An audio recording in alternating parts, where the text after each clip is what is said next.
This video is going to be in Yoruba language. Please, for those of you who are not Yoruba speakers, I'm sorry because this video is mainly directed to some of my fellow Yorubas. So mo kí ẹ̀yin brother mi àti sister mi káàkiri àgbáláyé. Fídíò yìí mo fẹ́ fi yànnàná àwọn kọ̀ọ̀kan torí tí mi ò bá jáde láti sọ̀rọ̀ ó máa dàbí pé bóyá èèyàn kan ìyá abara mọ́re jẹ ni. Nítorí ẹ̀yin olólùfẹ́ wa ó yẹ ká ti torí tí ká máa sọ àwọn ọ̀rọ̀ kan jáde nítorí pé tí a ò bá sọ ó lè má yé yín. Ìdí nìyẹn tí mo fi jáde. Mi ò jáde nítorí àwọn Yorùbá kan láti ṣe fídíò yìí, ṣùgbọ́n mo jáde nítorí àwọn ọmọ Yorùbá gidi tí wọ́n nífẹ̀ẹ́ wa dénúdénú lórí àwọn nǹkan tí à ń ṣe lórí ìkànnì yìí. Òun ni mo fẹ́ fi ṣàlàyé àwọn ọ̀rọ̀ tí mo fẹ́ ṣàlàyé yìí. Mo dẹ̀ fẹ́ kẹ́ máa bá mi ká lọ kẹ́ ẹ gbọ́ mi yékéyéké. Ṣé mọ̀ pé lórí ìkànnì yìí a ti bẹ̀rẹ̀ báyìí ó ti tó bí ọdún 5 àbí jù bẹ́ẹ̀ lọ díẹ̀ sẹ́yìn báyìí tá a ti bẹ̀rẹ̀ ìkànnì yìí. Tẹ́ bá dẹ̀ lọ wo àwọn fídíò wa látẹ̀yìnwá, ẹ rí wípé tẹ́lẹ̀tẹ́lẹ̀ a máa ń fi animation la máa fi ń ṣàlàyé àwọn kọ̀ọ̀kan nípa ìṣẹ̀ṣe. Ṣé dẹ̀ mọ̀ wípé mo sọ fún yín wípé ìkànnì yìí wà fún ìdánilẹ́kọ̀ọ́ nínú ìṣẹ̀ṣe ni, kò wà fún pé nǹkan tí ọ̀pọ̀lọpọ̀ àwọn èèyàn tí wọ́n wá ń bá wa fún sìn. Lóòótọ́ tí èèyàn bá bẹ̀rẹ̀ nǹkan èèyàn kì í mọ ibi tó máa parí sí. Ifá gan fìdí ẹ̀ múlẹ̀ wípé kò sẹ́ni tó mọ ẹ̀yìn ọ̀rọ̀. Nǹkan tó ń ṣẹlẹ̀ lọ́wọ́lọ́wọ́ làwa mọ̀, a ò mọ ẹ̀yìn ọ̀rọ̀. Ṣé rí ìgbà tá a bẹ̀rẹ̀ ìkànnì yìí, a bẹ̀rẹ̀ níbẹ̀rẹ̀ wípé àwọn nǹkan wà tí àwa Yorùbá tá a ní lọ́wọ́. Ó lè jẹ́ pé nǹkan tí àwọn tí ó mú ẹ̀sìn àjèjì wá bá wa níbí báyìí tí wọ́n tà fún wa nìyẹn, tí gbogbo wa fi nǹkan tiwa tá fi sílẹ̀ tá fi tẹ̀lé titi wọn. Kí dẹ̀ làwọn nǹkan náà?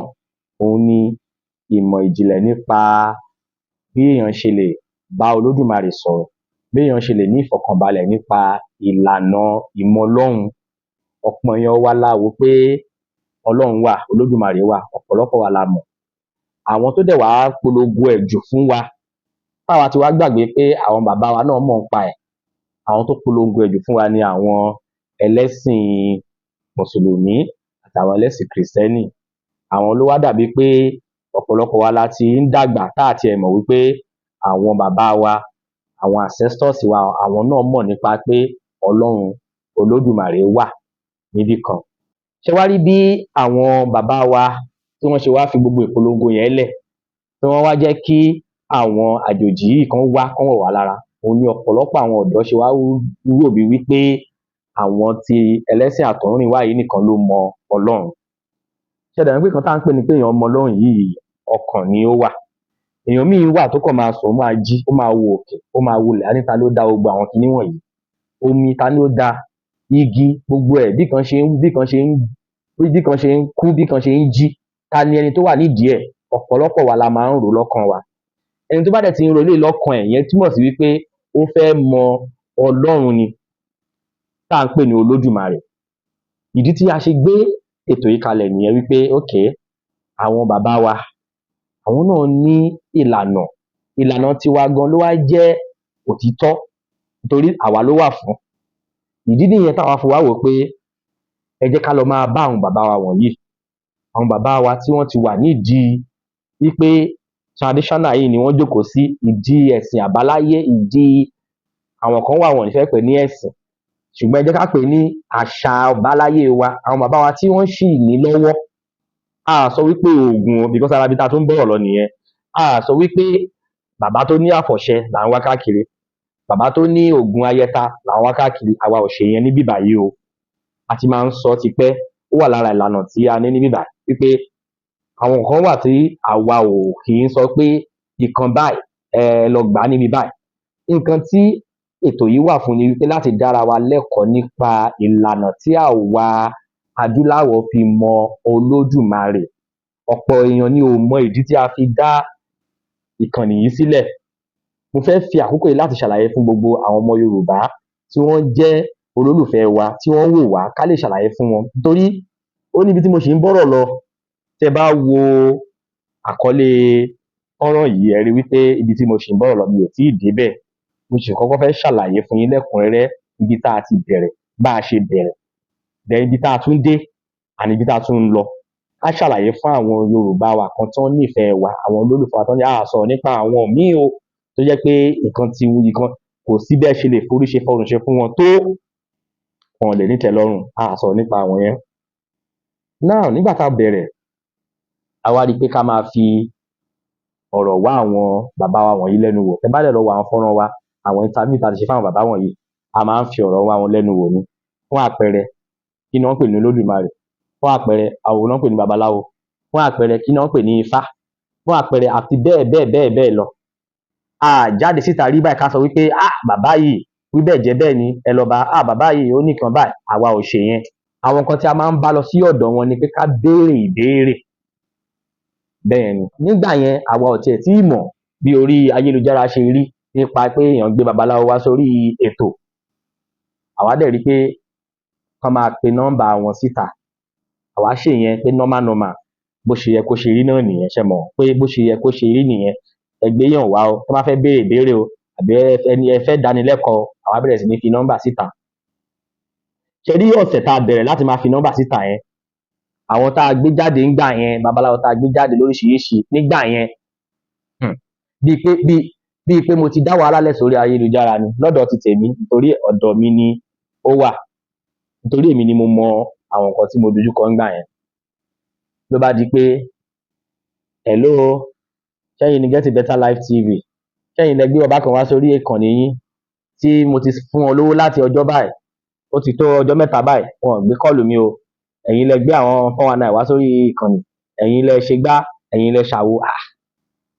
Èmi á wá fún yín láwọn àpẹẹrẹ àwọn èèyàn méjì sí mẹ́ta kan tó ṣẹlẹ̀ tí mi ì tiẹ̀ lè gbàgbé àwọn yẹn. Arábìnrin kan ó pè mí nígbà yẹn, ó ti pẹ́ báyìí, nǹkan tí mo sọ fún yín nígbà tá a ti bí á ti tó bí 3 or 4 years now. Ó pè mí ó ní hello ẹ jọ̀ọ́ ẹ̀yin ni ẹ gbé èèyàn wá sórí ìkànnì yín, mo ti san iye báyìí fún wọn, tí n bá sọ nǹkan tí ẹnìyẹn ní pé kí bàbá yẹn ṣe fóun, ẹ̀rù máa ba ẹ̀yin fúnra yín.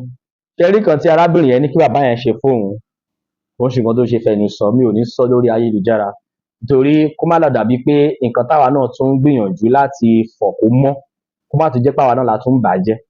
Nǹkan tí arábìnrin yẹn ní pé kí bàbá yìí ṣe fóun kò ṣeé fetí gbọ́, kò ṣeé fetí gbọ́, kò ń ṣe nǹkan tí èèyàn lè sọ kí inú èèyàn dùn sí.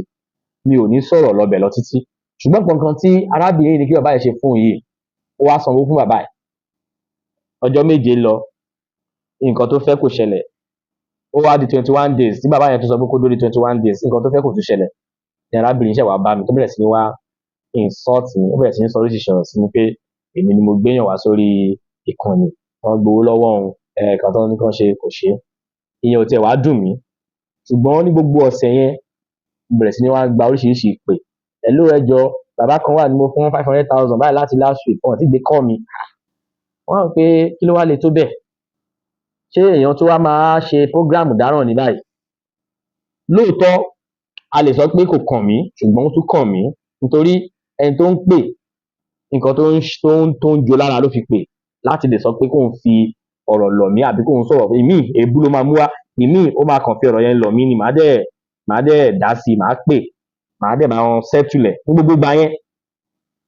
Tẹ́ ẹ bá dẹ̀ rí ìgbà tá à ń sọ yìí náà, tá a bá fẹ́ travel lásán, tí n bá fẹ́ travel kí n tó lè rí pé òkè owó tá a tẹ̀ máa fi repo sí mọ́tò àbí bá ṣe máa travel kí n tó rí ńgbà yẹn, a máa ń ṣe báyìí ni. Báwo la ti ibo ló yẹ ká tún, ìlú wo ló yẹ ká tún lọ, ìlú wo ló yẹ ká tún lọ. Ìgbà míì ẹni tá a yìí jọ lọ tó máa gbé mi, àní ó yá jẹ́ ká páàkì mọ́tò síbí báyìí, àwọn bí a máa fẹ́ wọnú igbó lọ, a máa gbọ́kadà, a máa gbé bike.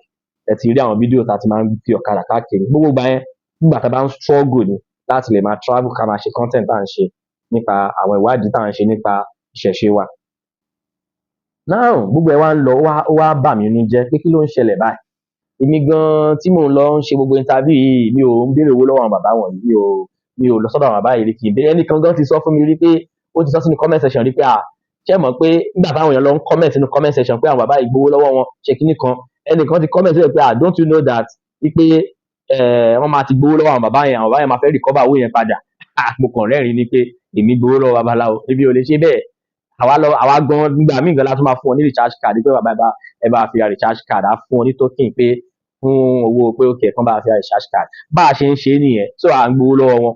So oríṣiríṣi kan la máa gbọ́ now mo wá rí pé kíni ẹ̀ wá ń ṣẹlẹ̀, ó wá ń lọ bẹ́ẹ̀ pé àwọn èèyàn complain àwa la gbéyàn wá, àwa la gbéyàn wá, àwa la gbéyàn wá, tó ṣe di pé mo wá rò ó pé kí ló yẹ kí n ṣe, tí mo ṣe rò pé okay, ẹ jẹ́ kí n yọ nọ́mbà yẹn, ẹ jẹ́ kí n yọ àwọn nọ́mbà yẹn lórí page yẹn, pé àwọn bàbá tí wọ́n ń pè yẹn, ẹni tó bá fẹ́ rí wọn, nígbà tá a ti sọ pé ìlú báyìí ni bàbá yìí wà, ìlú báyìí ni bàbá yìí wà, ìwọ tó bá fẹ́ rí wọn, wá wọn lọ láàyè titi ẹ, tó bá wá wọn lọ ò ní wá bá wa pé àwa la fi nọ́mbà wọn sí orí ìkànnì wa. So àwa ṣe yẹn pé káwọn èèyàn kọ́ má máa wá sórí péjì wa láti wá máa mú nọ́mbà mọ́. Nǹkan tá a ṣe ṣètò nípa pé ká ní àlàyé nípa ìṣẹ̀ṣe wa, òun la ṣe ṣe ètò wa. A ṣe níṣe wípé ẹ máa bọ̀ o, ìwọ tó bá fẹ́ dáfà o, ẹ máa bọ̀ lórí bíbá ìbílẹ̀ tí máa dáfà o. Ṣé wá nígbà tá a tún ṣe yẹn tán pé okay, ẹ jẹ́ ká tẹ̀ máa lecture nìkan, ká máa tan ìmọ́lẹ̀ sí ìṣẹ̀ṣe wa nìkan, a tún bẹ̀rẹ̀ yẹn, a tún bẹ̀rẹ̀ sí ní ṣe program wa lọ. Ló bá tún di pé àwọn kan máa tún wá, ẹ jọ̀ọ́ bàbá, ẹ jọ̀ọ́ a fẹ́ ṣe gbá ni, a fẹ́ ṣàwo ni, ó má wá dàbí pé èèyàn wá ya gbogbo pé èèyàn kàn tiẹ̀ fẹ́ fi ọ̀nà kan lẹ̀ fún yàn. Àwa dẹ̀ ní iṣẹ́ tá à ń ṣe, mi ò lè parọ́ o, à ń náwó o, à ń ná owó.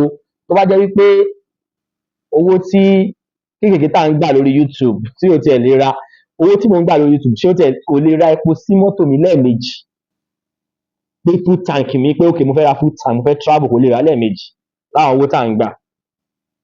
Now mo wá rò pé kí ni ká ṣe, okay ẹ jẹ́ ká ṣe báyìí, and with the help of some of our viewers, wọ́n fún wa ní advice because àwọn míì máa ń pè wá tá a sọ àwọn challenges tá à ń face, à á sọ fún wọn. So gbàtà dẹ̀ gbá àwọn advice lẹ́nu àwọn èèyàn lóríṣiríṣi, àwa pé okay let's do it like this. Ẹni tó bá mọ̀ wípé òun lè wá sọ́dọ̀ wa ká moderate gbogbo bó ṣe fẹ́ meet babaláwo through wa, ẹ máa sanwó fún, ẹ máa sanwó fún. Kí dẹ̀ ní tẹ́ máa fi sanwó fún? Fẹ̀kàntẹ́lẹ̀ tẹ́ bá lọ bá àwọn babaláwo náà, fẹ̀kàntẹ́lẹ̀ tẹ́ bá lọ bá àwọn bàbá tá à ń gbé wá náà, owó tẹ́ máa ń fún wọn, owó ńláńlá ni.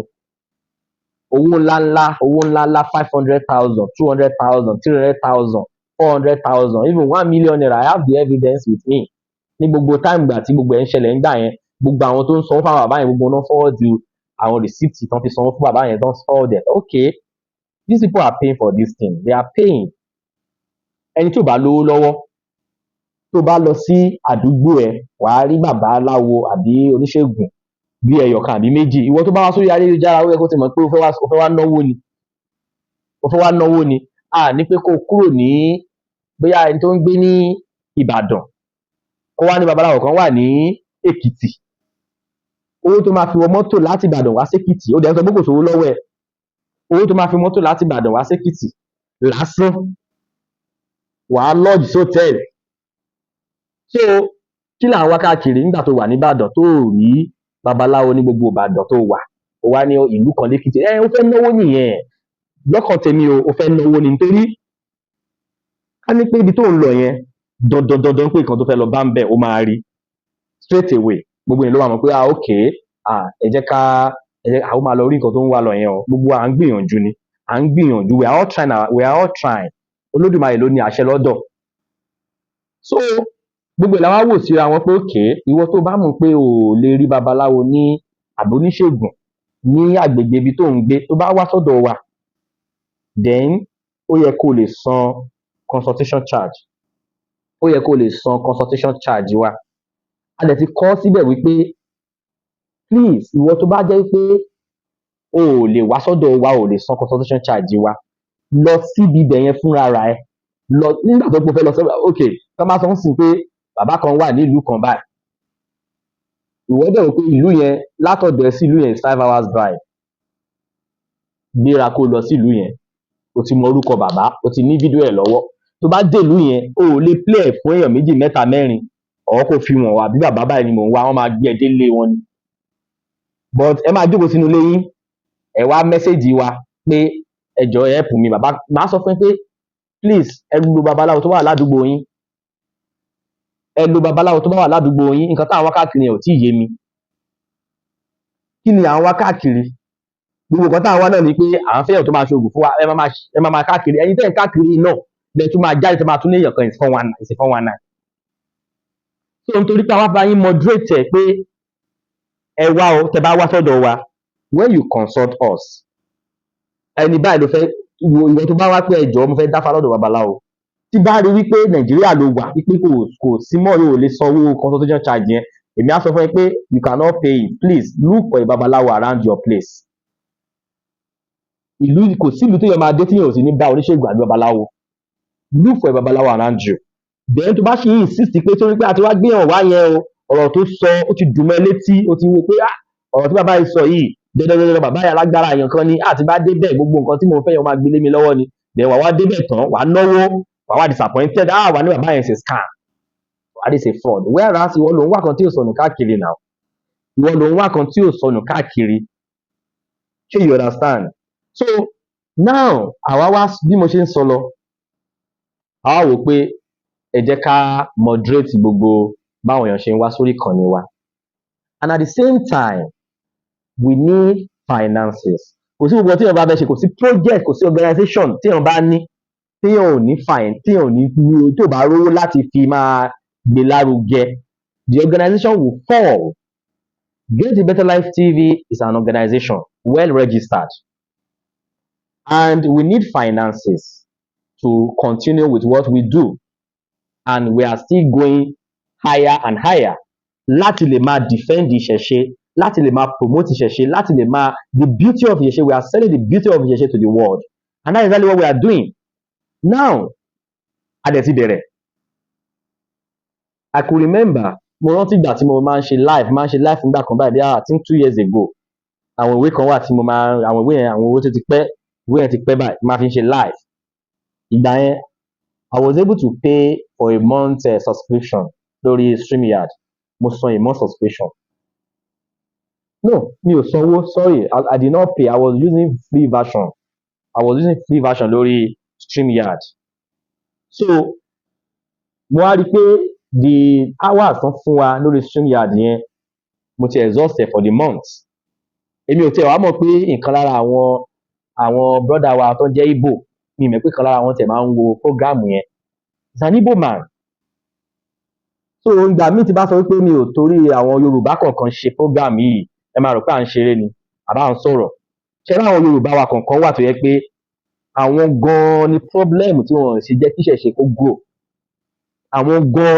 Yorùbá my some of our fellow Yorùbá I will not say all some of them because nǹkan tó ń wá káàkiri oògùn náà ń wá káàkiri ẹ jẹ́ ká mọ kíní kan bíi pé kọ́ máa wóògùn àlùwò àbí kọ́ máa wóògùn owó pé a fẹ́ lówó àwo kíní kan nǹkan tí some of the Yorùbás some of them tó ń wá káàkiri nìyẹn so they are so very eager tá bá gbé ẹ̀wà bẹ́ẹ̀ yẹn tá bá ti rí pé ẹni yóò rà pé bàbá ọmọ máa wá káàkiri they are not even ready for the knowledge so program tí mo ṣe ń gbà yẹn mi mọ̀ pé Igbo mà kàn ń wò from America he lives abroad ló wà ló ń gbé kò gbé Nàìjíríà ìgbà tí mo wá ti exhaust free subscription tó wà lórí StreamYard yẹn so tí mo ṣe jump sí orí OBS yẹn dẹ̀ ní o máa ń consume data very huge data so láti mo wá ṣe lọ́jọ́ yẹn kò wá smooth bó ṣe dijọ́ kejì nìyẹn this Igbo man náà message me kí ló ṣẹlẹ̀ your last night stream was not good what's going on and I told him pé okay mo ní StreamYard subscription yẹn mi ò subscribe pé free version ni mo ń lò mo dẹ̀ ti lo hours tó yẹ kí n lò mo dẹ̀ ti lò tán and I don't have the money to pay for the full subscription pé owó yẹn ti pọ̀jù fún mi I think it was around $200 plus I think 2 years ago wọ́n ní okay wow okay ó ní can I ó dẹ̀ ní kí n send the login password and everything so nǹkan lè bá mi sanwó from his end. That was how this man paid for 1 year subscription for me, an Igbo man. He had never for once asked me for any assistance. He said, okay, do this for me or give me a number. You understand? But àwọn Yorùbá wa, because the reason why I'm saying this is this. A lot of people are now coming. When they come to me and send a message, if you send a message to me now, automatically WhatsApp will drop a reply for you. and the reply will take you to a link to my website, and that my website has explained everything. If you like it, you go for it. If you don't like it, you stay away. So if tẹ́ bá sọ pé mi ò help yín ni mo fi life mi síwájú láti máa káàkiri, láti máa travel midnight to travel. Ìgbà míì èmi nìkan màá máa drive 5 hours in the middle of the road. Most times èmi nìkan ní alẹ́ màá máa drive in the name of mo ti parí interview bàbá yìí, bóyá ibi tí ìlú yẹn mo lè má fẹ́ sùn ìlú yẹn, maybe kò sí hòtẹ́ẹ̀lì tí mo lè sùn nílùú yẹn, màá ní láti kúrò ńbẹ̀. So I've been doing all of that and defending the cause of Yoruba people all over the world. Ṣé àti help ìran Yorùbá tó bẹ́ẹ̀ yẹn? Because people will come out and say he's not ready to help. It's not, which help are you talking about? So the help you are talking about is for me to flood my page with Babalawo's numbers, Onishegun's numbers. Then all of you will now gather together and say, oh, this page, oh, this is the story of, this is my experience with this page. Oh, Baba, I paid one Baba 2 million. I paid one Baba 500,000. So Get a Better Life TV will not be a place where everybody will be saying, oh, Baba can go on, Baba. And I want you to understand something. Mission tiwa yàtọ̀ sí mission àwọn míì tẹ́ bá lọ ń mú nọ́mbà lórí péjì wọn. Tí èèyàn bá wà ń sìn tó bá yẹ pé content tó ń ṣe kò ń ṣe content nípa ìṣẹ̀ṣe, tí òun sọ pé ṣe lòun defend ìṣẹ̀ṣe tó kàn ń ṣe normal general content, bóyá ó kàn ń ṣe general, tó bá sọ̀rọ̀ nípa kidnapping ó máa gbé, tó bá sọ̀rọ̀ nípa news politics gbogbo ẹ̀ ó máa gbé. Tí ẹni ẹ bá gbé Babaláwo sórí platform ẹ̀ tó bá fi nọ́mbà sí, tẹ́ bá mú nọ́mbà, ìyẹn ò ń ṣe problem ti tọ̀dọ̀ ti tàwa. For me, I see that one as a just normal random picking of numbers online, but a platform tó wà fún pé okay, platform yìí wà fi ń defend the ìṣẹ̀ṣe to the world. That is what this platform is meant for. So the bá wá sórí page wa rí gbogbo videos wa, they are all for ìṣẹ̀ṣe promotion, dishing out information about ìṣẹ̀ṣe, dishing out information about Ifá and Òrìṣà, and educating the public all over the world. So page yìí wà fún pé ẹ lọ bẹ̀ ẹ lọ máa mú nọ́mbà. Àwọn tó ń wá tó sọ pé ẹ fún wa ní nọ́mbà, ẹ fún wa ní nọ́mbà, àwọn sọ pé ẹ lè rí nọ́mbà o. Ṣùgbọ́n tẹ́ bá wá sọ́dọ̀ wa, tẹ́ bá mẹ́sẹ̀gì mi, I will tell you first of all, ẹ lọ síbi tí ẹnìyẹn ń gbé, kẹ́ ẹ wá wọn lọ síbẹ̀. Ẹ̀yin fúnra yín lẹ fẹsẹ̀ ara yín rìn lọbẹ̀, ẹ̀yin fúnra yín lẹ decide. So anything tẹ́ bá rí níbi tẹ́ ẹ lọ, ẹ ní padà wá bá wa kẹ́ ẹ sọ wípé àwa la ní kẹ́ ẹ lọ síbẹ̀. Èèyàn lè wo fídíò ọkọ̀ gbúrò bàbá kan bí kan kí ìwé fúnra ẹ lọbẹ̀. But the situation whereby you come to me and you ask for the number, and now there is an exception to that. Kí ni exception yẹn? Ṣé mo pé a ti control the volume of how people come to our platform to pick numbers. So that means we've reduced the risk. We've totally reduced the risk. Now, ìwọ tó bá wá sọ́dọ̀ wa tó mẹ́sẹ̀gì wa tó ka terms and conditions wa tó ka gbogbo ẹ̀ tó sì tún insist wípé you want to go, then we will tell you we are going to send a disclaimer to you. Don't come back to us. Then you pay our service charge. We did not ask for too much on that. You know the reason? We did not ask for too much. Why? You are going somewhere, àwa la ṣiṣẹ́, àwa la káàkiri, àwa la lọ náwó tá ń nọ́ra láti gbé platform yìí síta. You now begged us pé you want to go to this Baba by fire by force, and after we randomly make this, and this decision is randomly decided on. Kì í pẹ̀lẹ́dẹ́ sọ pé anybody that comes can have access. No. In the moment you are insisting on that, then you should be able to pay for our service charge. You should be able to pay that service charge, because from the fact and figure that I have with me, you pay the traditionalists, you pay a lot of money when you are meeting with these Babas. You pay a lot of money. That I know. So, but if you want to fẹ́ sanwó, wàá wo babaláwo tó wà ládùúgbò ẹ àbí tó wà ní next street ẹ. O lè lọ bá bàbá yẹn báyìí kó kàn lọ bá ọyá máa wọlé ọyá jẹ́ ń tọkàn sí ẹ lọ́wọ́, ó máa bù sí ẹ lọ́wọ́, wàá la ó bá tiẹ̀ lọ, kó lè má gbowó lọ́wọ́ ẹ. Ìyẹn ni àwọn tó wà ládùúgbò ẹ. Then why are you not coming online? Bàbá kan wà ní like 5 hours away from you. Àwọn ìdọ̀rọ̀ tó wá fẹ́ lọ bá bàbá yìí, you will travel. Bàbá tó lè fẹ́ lọ bá yìí mọ̀ ẹ́, you will call. So the Baba will not tell you that okay, I will help you for free. It is not for free, because he will not use his money to buy materials for you. So whatever sanwó yẹn, we that we are working and we did not ask you for money. Pé okay o, You have to pay. We did not do that. So we deserve at least to charge you as well. We should charge you as well, because o lè dọ́dọ̀ babaláwo tó bá fẹ́ ṣètùtù tó bá fẹ́ ṣe gbogbo nǹkan tó yẹ kó ṣe, wàá sanwó náà ni. Wàá sanwó ni. So gbogbo ẹ̀yin tẹ́ ẹ̀ ń wá tẹ́ ẹ̀ ń sọ pé kinní kan ẹ̀yin lẹ mọ nǹkan tẹ́ lè fẹ́nu ara yín sọ, ṣẹ get. Iṣẹ́ tá à ń ṣe, if my fellow Yorubas are not appreciating me, I don't care. If some of them are not, it's because I know they are not all. So for those of you who are Yorubas that are not appreciating me, I do not care, or any insult you have, because I know many of you are just doing nonsense. You are looking for quick money. You are looking for what I cannot even explain. So you are now finding a way to get it at all costs. So ìwọ tó bá mọ̀ pé o nífẹ̀ẹ́ sí ṣẹ̀ṣe, you will watch the video, you will learn. If you need to consult a babalawo, if you need to consult an oníṣègùn, go to your street. There is no town you will get to today that you will not find a babalawo or oníṣègùn. So ẹni tó mọ̀ ẹ́ tẹ́ ẹ mọ́ra yín òní kó lọ bá. Now coming to my page and say, oh bàbá yẹn mo interview torí pé wọ́n interview o kàn ti gbọ́ ọ̀kan lásán, o ti wò pé o ti rí ẹni tó máa fún ẹ ní gbogbo nǹkan tó fẹ́, then you are not looking for that person at all costs. You are not putting that pressure on us pé àwọn alágbọ́dọ̀ bá ẹ mọ bó ṣe máa dọ́dọ̀ bàbá náà. It is not possible. It is not possible. If you are in Nigeria, if you are in Yoruba land, go to a priest that is next to you, the one that knows you, that you can see, that you can just even take 500 naira transportation to meet. So that is how it's supposed to be. But what about the platform so rubbish, I will block you. It's blocking that I'm doing now. When I see that you send a very rubbish message, I will block you. If it's on WhatsApp, if you insult me, I will insult you back and I will block you. I will block you. So please, for those of you who really love us, please, let us take life very easy. How you want to be is in your hands. You can work it out by yourself.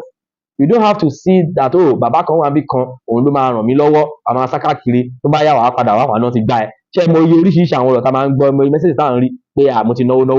Ẹ̀yin lẹ́fà fún ara yín. You are looking for what is not lost. And tó bá message wa, we attend to your messages.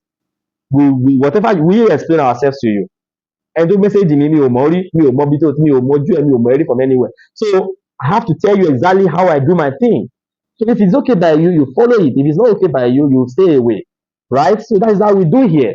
And we are not even hiding it. It's not something that we're hiding. If you send me a message now, you will see my terms and conditions. It will take you straight to my website where you can read everything. When you read, if it's okay by you, you follow. If it's not okay by you, you step aside. It's not by force. And if you say I'm not helping you enough, that means you are an ingrate. If you say I'm not helping you enough, then you are an ingrate, because I have done a lot for you. I have done a lot for my race. I have done a lot for Yorubas, because we put information online for the whole world to know that we exist. Right? We exist, but because our ancestors did not have time for promotion, they did not have time for that promotion, they did not have time for propagation. Now that this generation, we have the time, we have the technology to propagate what is ours, and that is exactly what we do on this platform. This is Get a Better Life TV. Please, for those of you who are my lovers, I appreciate you all. I appreciate you all. And if you need my advice, come to me, send me a message, I will attend to your message. I will advise you free of charge. Right? That is me. If you come to me, if you call me, I will give you my attention, and you will understand much better when I talk to you. This is Get a Better Life TV. Thank you for watching.